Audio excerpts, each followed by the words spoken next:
জয় জয় শ্রী গুরু প্রেমানন্দিতাই গৌসীতনাথ প্রমানন্দ রাধামাধব প্রীতি।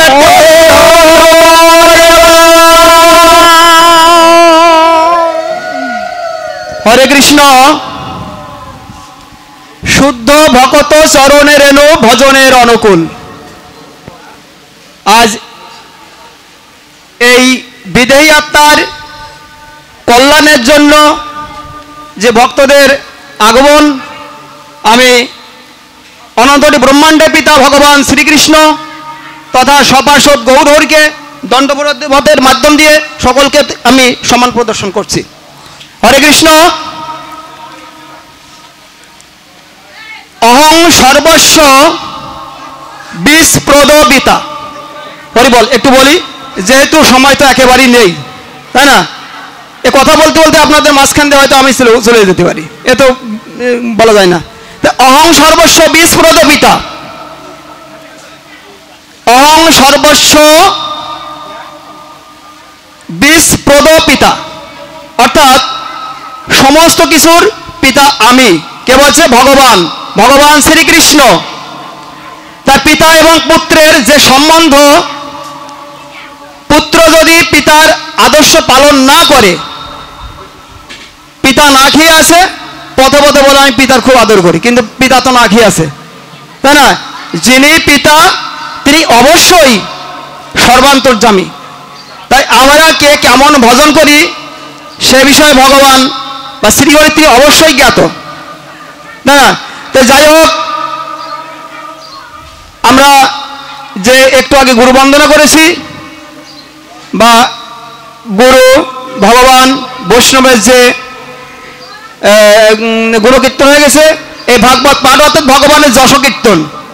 তো এই যশকীর্তনে আজ পরমাত্মার উদ্দেশ্যে যে প্রধান বিষয়, হরে কৃষ্ণ কৃষ্ণ কৃষ্ণ হরে হরে, হরে রাম রাম রাম হরে হরে, না তো পরত রূপায় সর্বশে বেদেশু দৃশ্যতে ইতি ষোড়শকাং নামনাং কলি কলমশ নাশনং। তাহলে ইতি অর্থাৎ সর্বশেষ, ইতি না তো পরত রূপায়, অর্থাৎ এর পরে আর কিছু নেই। কি নেই? কলির কলুষ নাশ করতে আর কোনো অস্ত্র নেই। কিসের জন্য? এই মহাপ্রভুজন বলছেন যে শুনো শুনো নিত্যানন্দ শুনো হরিদাস, নাকি? আমার আজ্ঞা সর্বত্র করো প্রকাশ, প্রতি ঘরে ঘরে গিয়ে করই ভিক্ষা, বলো কৃষ্ণ করো কৃষ্ণ, ভজ কৃষ্ণ করো কৃষ্ণ। এই যে কৃষ্ণ, যে নাম সেই কৃষ্ণ। আমরা যে গুরুতত্ত্বে যখন যাই তখন আমরা গুরু বৈষ্ণব ভগবানের সেবাও করি, আবার আমাদের মন যদি অন্যদিকে ধাবিত হয় তাহলে কি হয়? গুরু লঙ্ঘনকারী হয়। কেমন হয়? গুরু যেমন সর্বদেবময়, সেক্ষেত্রে আমরা যদি একটু আগে বলেছেন যে গাছের গোড়ায় জল, অর্থাৎ যথা তরর মূল নিশেষণ তৃপ্পন্তি স্কন্দ ভুজব শাখা প্রাণোপহরেচ্ছা যথেন্দ্রিয়ানাং সর্বৈষ হত হনমুসু তেজ্জা। যখন আমাদের যখন গতকাল একাদশী গেছে, যখন না খেয়ে থাকি, উদরে যখন খাবার থাকে না, তখন সর্ব ইন্দ্রিয়, হাত পা চক্ষু কর্ণ নাসিকা জিহ্বা ত্বক, এগুলো যখন কি হয়? তখন নিস্তেজ হয়ে যায় খাবার না থাকলে। কখন আমরা আবার এগুলোকে সচেতন পাই? যখন মানুষের যে 9টি বড় ছিদ্র রয়েছে, তাই না? দুটো চক্ষুদ্বার, দুটো কর্ণদ্বার, দুটো নাসিকাদ্বার, একটা মুখগহ্বর, প্রস্রাবদ্বার এবং পায়খানাদ্বার। এই যে 9টি ছিদ্র রয়েছে, এই 9টি ছিদ্রের যে কোনো ছিদ্র দিয়ে কি আমরা এই আহার করতে পারি? মুখগহ্বর বাদে কি আহার করতে পারি? পারি না। আর যখন মুখগহ্বর দিয়ে আমরা আহার করি তখন কি হয়? হাত পা কর্ণ জিহ্বা সমস্ত ইন্দ্রিয়গুলো সুস্থ হয়।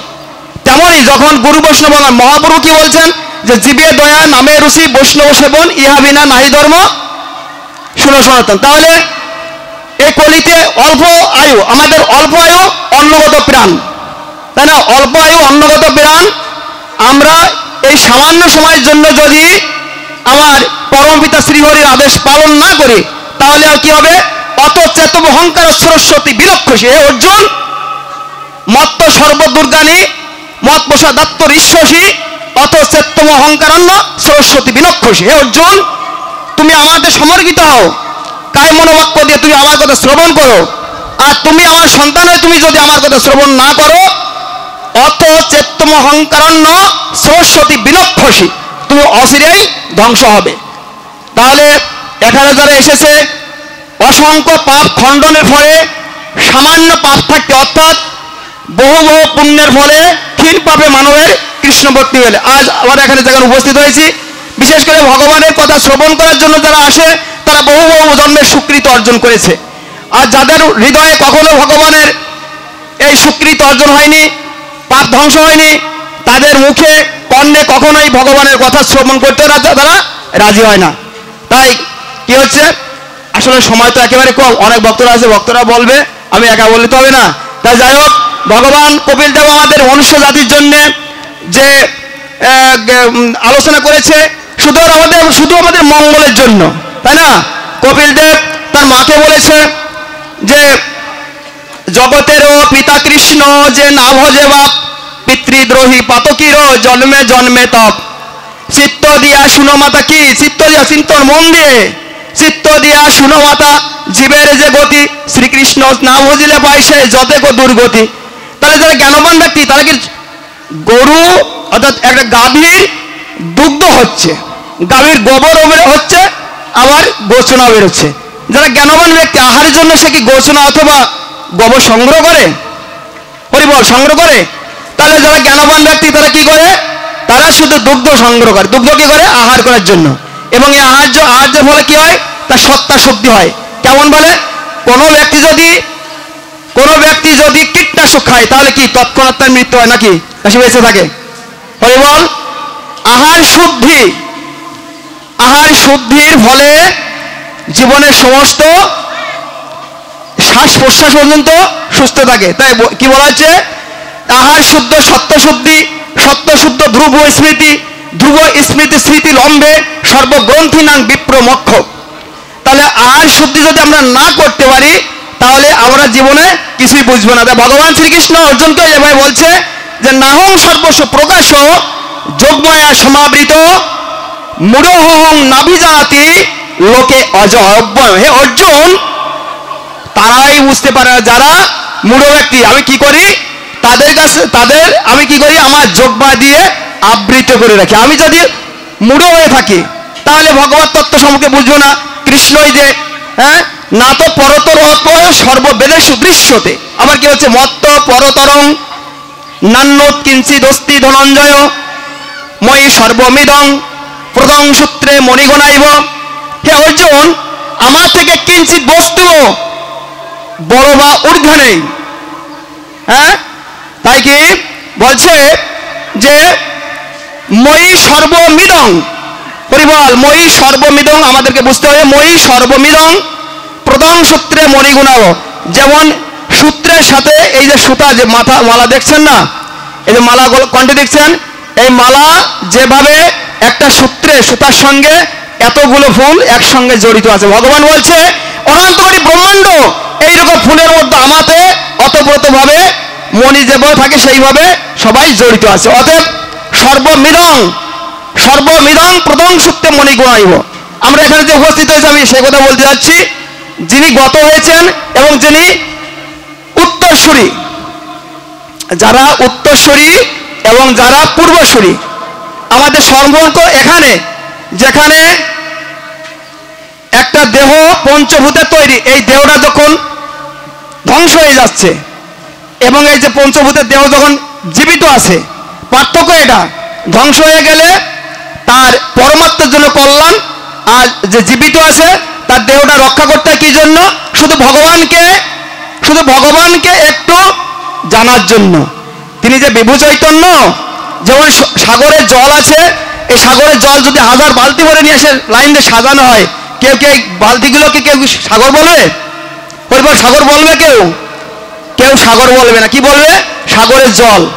এমন ভাবে ভগবান এমন এক বস্তু বিভু চৈতন্য, যার থেকে সাংশকলা, অংশকণা, অনুকণা এভাবে এসেছে। তা প্রতিটা জীবের মধ্যে যে আত্মাটা আছে এরকম বালতি জলের মধ্যে, আমাদের কর্তব্য কি, আবার গন্তব্যস্থে ফিরে যায়। তাই কমলদেব কি বললেন, যে চিত্ত দিয়া শুনো মাতা, জীবের যে গতি শ্রীকৃষ্ণ না বুঝিলে পাই সে যতেক দুর্গতি। তাই না? তাহলে আমাদের উদ্দেশ্য জীবের স্বধর্ম কৃষ্ণ উপাসনা আর সব মায়ার প্রবঞ্চনা। হরি বল। সময় হলে একটু বলে দেন। তো যাই হোক, জীবের স্বধর্ম কৃষ্ণ উপাসনা কেন? জীবের নিস্তার লাগি নন্দ সুত হরি, আমার সবারই মায়ের কাছে মানে মামার বাড়ি গল্প করছি, সবার জানা গল্প। জীবের নিস্তার লাগি নন্দ সুত হরি, ভুবনে প্রকাশ হলেন গুরুরূপ ধরি। আরে গুরু গুরু নিয়ে চেঁচাচ্ছি শুধু, আমি গুরুবারে যাচ্ছি, গুরু আশ্রমে যাচ্ছি, তাই না? গুরুবারে যাচ্ছি, গুরু যে নির্দেশ দিয়েছে সেই কথা না শুনলে আমার মহা সর্বনাশ হবে, তাই না? তাহলে বলি মহারাজের সর্বনাশ হলো না কেন? অম্বরীশ মহারাজের ক্ষতি হলো না কেন? কেন হলো না? গুরু বুঝতে হবে গুরু কি বস্তু, গুরু তত্ত্ব কি বস্তু। গুরু কি 10, 20, 50, 100, 1000 জন? তাহলে গুরু কি? কৃষ্ণই গুরু। কৃষ্ণই কৃপা করে কোন ভাগ্যবানে গুরু অন্তর্যামী সেখানে আপনে। তাহলে গুরুকে, হরি বল, গুরুকে। আবার আমরা দৌড়াচ্ছি, গুরু পাঠে যাচ্ছি, আমি যাচ্ছি না বলছে বড় সাধু হয়ে গেছে, তাই না? আমাকে বুঝতে হবে সমস্ত জীবের মধ্যে একই পরমাত্মা বিরাজ করে। যদি কাউকে ছোট বা বড় ভাবি তাহলে আমার ভজন সাধন ধ্বংস হয়ে যাবে, কিন্তু অত্যন্ত কঠিন ব্যাপার, তাই না? তাহলে মানুষ যখন ভগবানের সেবার নিমিত্তে গুরু বৈষ্ণব ভগবানের চরণ আশ্রয় গ্রহণ করে সে পথ চলতে থাকে, সে যদি মতিভ্রম ঘটাইয়া যদি কখনো যদি চিবানো আখের ছোবড়া খায় তাহলে কি হয়? একজন আখ খেয়ে ছোবড়া ফেলে রেখে গেছে, আবার একজন পিছনে যাচ্ছে, সে দেখে যে ছোবড়া পড়ে আছে, ছোবড়া চুষছে। ওই ছোবড়া চুষে কি রস পাওয়া যাবে? হরি বল। আখ খেয়ে কে ফেলে রেখে গেছে, এই ছোবড়া চুষলে কি রস পাওয়া যাবে? রস পাওয়া যাবে না। আপনারা তো কথা বলছেন না, রস পাওয়া যাবে না, কেননা ওই ছোবড়া তো চুষে শেষ হয়ে গেছে। তাহলে কি সত্যই ধ্যান, ত্রেতাই যজ্ঞ, দাপর অর্চন, কলিকালে হরিনাম সংকীর্তন। এই ত্রেতা যুগে যে অর্চন বন্ধন হয়ে গেছে, সেই অর্চন বন্ধন এখনো চলছে। কিভাবে চলছে? ভগবান শিব মহারাজ যে বলেছে দুর্গা দেবীর কাছে, হে দুর্গে শুনো, জগৎজননী দুর্গে, এই কলিকালে মানুষ ভগবানের ভজন সাধন করবে। আবার কেউ কেউ যারা কম বুদ্ধি সম্পন্ন, অর্থাৎ অন্তবন্ত ফলন তেসাং তৎস্বল্প মেধসাম দেবান দেবজন জানতি মদভক্ত জানতি মামবি। হে অর্জুন, যাদের জ্ঞান অল্প, অর্থাৎ ইতর প্রাণী থেকে একটু বেশি, অর্থাৎ গরু, মোষ, ছাগল, ঘোড়া এরকম, হ্যাঁ, এই ইতর প্রাণী বলে এদেরকে। যাদের অল্প জ্ঞান তারা কি করে? তারা আমার কথা শ্রবণ করেন। তারা কি করে? বিভিন্ন নিরীশ্বর দেবতা, বিভিন্ন দেবতাদের পূজা করে। শিব মহারাজ বলছে যে এরকম থাকবে। কিন্তু যারা জ্ঞানবান ব্যক্তি, অর্থাৎ বহুনাং জন্ম নবন্তে বহু জ্ঞানবান বাং প্রবদ্ধন্তে বাসুদেব সর্বমিতি সমহাত্মা সুদুর্লভ। হরি বল। আমি কথা বলছি, আসলে তো চোখে জল বেরিয়ে যাচ্ছে না, আমি তো সেইভাবে কথা বলতে হয় না, ভক্ত হতে নয়। এখন চোখে জল বেরোনোটা রাজা পরীক্ষিত যখন শ্রবণ করেছিল সুখদেব গোস্বামীর কাছ থেকে, তিনি কেঁদেছিল না শুধু হৃদয়ঙ্গম করেছিল, হৃদয় শুদ্ধি করেছিল, তাই না? আমাদেরকে সবাইকে হৃদয় শুদ্ধি করতে হয়, সবাই তো ভক্ত, তাই না? সবাই ভক্ত, সবাই ভক্ত। তা যাই হোক, আমি যে কথা বলতে চাচ্ছি, ওরা কি বলতে চাচ্ছি মনে আছে? কারো খেয়াল আছে? হরি বল। মানে আমি যে বলছি হয়তো কটু অথবা অম্ল লাগছে, এই জন্য হয়তো খেয়াল আসছে না। তাই যাই হোক,